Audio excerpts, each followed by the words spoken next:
जिसका डर था वो अब होने जा रहा है। जी हां, रूस और यूक्रेन के बीच छिड़ी जंग में जैसे ही अमेरिका की तरफ से मिसाइल हमले की इजाजत यूक्रेन को दी गई, उसके बाद यूक्रेन ने एटमस मिसाइल का इस्तेमाल भी शुरू कर दिया है। रूस की तरफ से इस बात की पहले ही चेतावनी जारी कर दी गई थी कि अगर इस मिसाइल का इस्तेमाल किया जाता है तो ये युद्ध यूक्रेन की सीमाओं से परे भी जा सकता है। इसका मतलब ये कि रूस ये मान लेगा कि नाटो इस युद्ध में शामिल हो चुका है और इसके परिणाम बेहद गंभीर होंगे। रूस की तरफ से यह भी साफ कर दिया गया कि परमाणु हथियार उसके पूरी तरह से तैयार हैं और अब माना जा रहा है कि जब यूक्रेन ने इस मिसाइल का इस्तेमाल कर लिया है तो रूस भी इसका माकूल जवाब देगा। रूस की तरफ से पहले ही यह कह दिया गया था कि यूक्रेन को इसके अंजाम भुगतने पड़ेंगे। न सिर्फ यूक्रेन को बल्कि नाटो देशों को भी इसका अंजाम भुगतना होगा, क्योंकि यह माना जाएगा कि युद्ध में नाटो ने भी एंट्री ले ली है। तो क्या अब वर्ल्ड वॉर 3 की शुरुआत हो चुकी है, क्योंकि यूक्रेन ने अमेरिका की ओर से दी गई एटमस मिसाइल का इस्तेमाल कर लिया है। यह मिसाइल 300 किलोमीटर की रेंज तक मार करने की क्षमता रखती है। इस मिसाइल की कीमत 12 करोड़ 66 लाख रुपए बताई गई है और इसका इस्तेमाल अमेरिका ने खाड़ी युद्ध के दौरान 1991 में इराक में किया था। अब जब यूक्रेन ने इस मिसाइल का इस्तेमाल कर लिया है तो फिर यूक्रेन भड़क उठा है। यूक्रेन पहले से ही इस बात के लिए तैयार था और उसने अपनी सेना को भी इसके लिए तैयार कर रखा था। दूसरी तरफ उत्तर कोरिया के लड़ाके पहले ही रूस का साथ दे रहे हैं। रूस ने यह भी कह दिया था कि अगर इस मिसाइल का इस्तेमाल किया जाता है तो और उत्तर कोरियाई लड़ाके युद्ध में उतारे जा सकते हैं, जिनकी संख्या 50,000 हो सकती है। तो क्या अब यह माना जाए कि उत्तर कोरिया और रूस साथ में मिलकर नाटो देशों के खिलाफ युद्ध लड़ेंगे? और क्या इसमें ईरान भी रूस का साथ देने के लिए तैयार हो चुका है? चीन भी क्या रूस के साथ ही खड़ा नजर आएगा? हालात तो यही कुछ बन रहे हैं।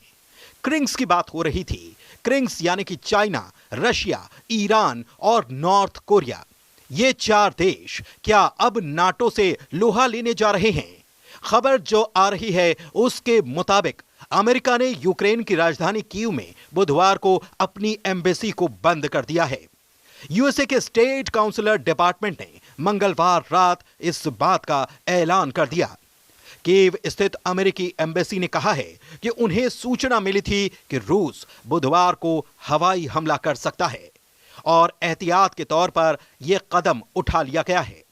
इसके अलावा एम्बेसी ने अपने कर्मचारियों को भी सुरक्षित जगहों पर रहने के लिए कह दिया है। इसके अलावा यूक्रेन में रहने वाले अमेरिकी यात्रियों को भी सावधानी बरतने के लिए कहा जा रहा है और किसी भी खतरे की स्थिति में सुरक्षित जगहों पर जाने के लिए तैयार रहने की भी सलाह दे दी गई है। बाइडेन प्रशासन ने 3 दिन पहले यूक्रेन को लंबी दूरी की मिसाइल का रूस में इस्तेमाल करने की इजाजत दे दी थी। वहीं दोनों पक्ष में तनाव बढ़ने के बाद नॉर्वे, स्वीडन और फिनलैंड ने अपने नागरिकों को युद्ध के लिए तैयार रहने के लिए कह दिया है। रूस की धमकी से 3 नॉर्डिक देश यानी कि नॉर्वे, स्वीडन और फिनलैंड में दहशत का माहौल देखा जा रहा है। उन्होंने अपने नागरिकों से जरूरी सामान का स्टॉक रखने और अपने सैनिकों को जंग के लिए तैयार रहने के निर्देश दे दिए हैं।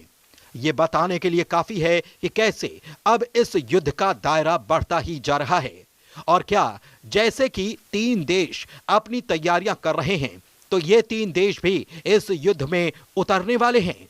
नाटो के संस्थापक देशों में से एक नॉर्वे की 195 किलोमीटर की सीमा रूस से लगी हुई है और नॉर्वे ने पर्चे बांटकर अपने नागरिकों को युद्ध को लेकर आगाह कर डाला है। वहीं स्वीडन ने भी अपने 52 लाख से ज्यादा नागरिकों को पर्चे भेज दिए हैं। उन्होंने परमाणु युद्ध के दौरान विकिरण से बचाने के लिए इस्तेमाल की जाने वाली आयोडीन की गोलियां रखने के निर्देश भी दे दिए हैं। साथ ही जरूरत पड़ने पर बंकर का इस्तेमाल करने के लिए भी कहा जा रहा है। ऐसे में यह तो साफ हो गया है कि जो कदम यूक्रेन की तरफ से उठाया गया है, उसके बाद रूस तमतमाया हुआ है और हो सकता है कि वो जवाबी हमला परमाणु हमले के रूप में करते। और ऐसे में अगर परमाणु हमला होता है तो जाहिर सी बात है कि युद्ध की स्थिति और भयावह हो सकती है। दूसरी तरफ ट्रंप की तरफ से यह कहा गया था कि जैसे ही वो राष्ट्रपति पद संभालेंगे, वो इस यूक्रेन और रशिया के बीच चल रहे युद्ध को समाप्त करा देंगे। लेकिन जिस तरीके से बाइडेन प्रशासन ने यूक्रेन को लंबी दूरी की मिसाइल का इस्तेमाल करने की इजाजत दी है, उसके बाद ट्रंप भी बौखलाए हुए हैं। जूनियर ट्रंप की तरफ से कहा गया है कि बाइडेन खेलेंगे नहीं तो खेल बिगाड़ेंगे वाली स्थिति में आ चुके हैं और गेम चेंजर के बजाय गेम ब्रोकर बनने की कोशिश वो कर रहे हैं। हालांकि अब यह देखना है कि क्या ये युद्ध और बढ़ता है या फिर रूस अभी संयम बरतेगा।